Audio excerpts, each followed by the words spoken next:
to take a few minutes now to talk about how to fade the prompts that you're using with your child, so that if they're not moving independently from one toy to the other, or you now want to put the toys in the bin and have them get them out of the bin to play with them, if they're not doing that independently, how do you decide how to help them so that, again, you can help them accomplish their goal without being too intrusive?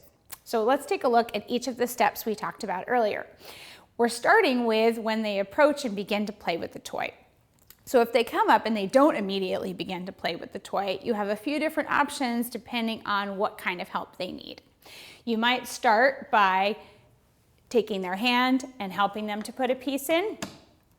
If they don't need that level, or they really don't like being touched and having their hands moved in that way, you can try giving them the piece, and then as they're holding it, you hold the piece and guide it into place.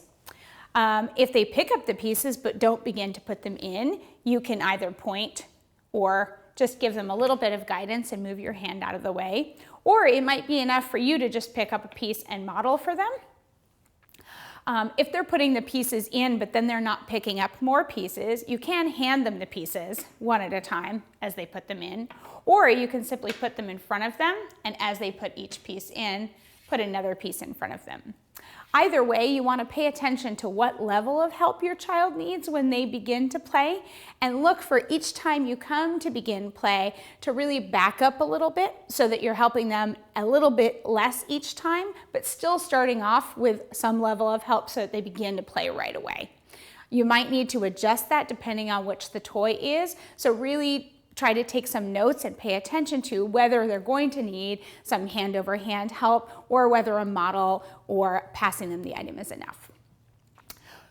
When they're now engaged with the toy, but you want to start fading how to help them to move from toy 1 to toy 2, we showed you that you could mix some toys in for toy 2 with toy 1, but you may find that as they finish the first toy, these items are here and they don't immediately move to toy 2, or they put them together here and then they sit there.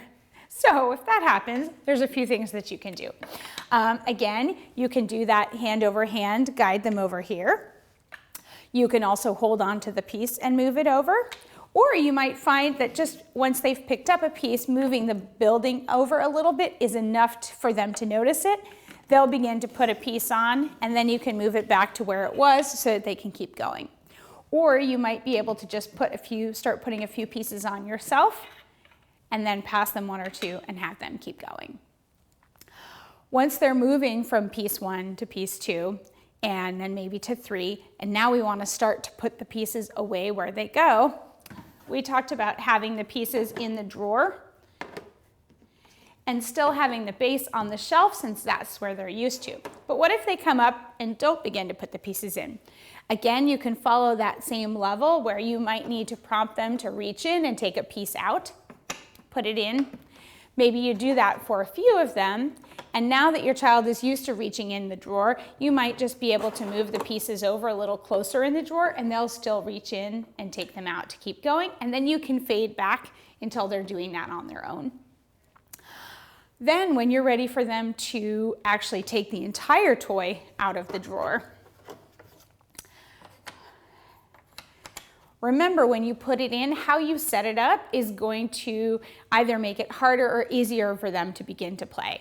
So if we put the puzzle in the drawer like this, which a lot of people are going to do because it's nice and neat and we don't want to lose the pieces, if they take it out, they can't begin to play. They're going to have to take out all the pieces. A lot of kids are not going to do that. So what you'd want to do is have it set up ahead of time where you take some of the pieces out and either put them on top of the puzzle, or I think it's better to have the puzzle on top. That makes it easier to take out of the drawer, and then there the pieces are sitting right there ready to go in. Then if you need to come in and help them, you can, but oftentimes just helping them to get started taking the puzzle out is enough for them to see the pieces and then keep going.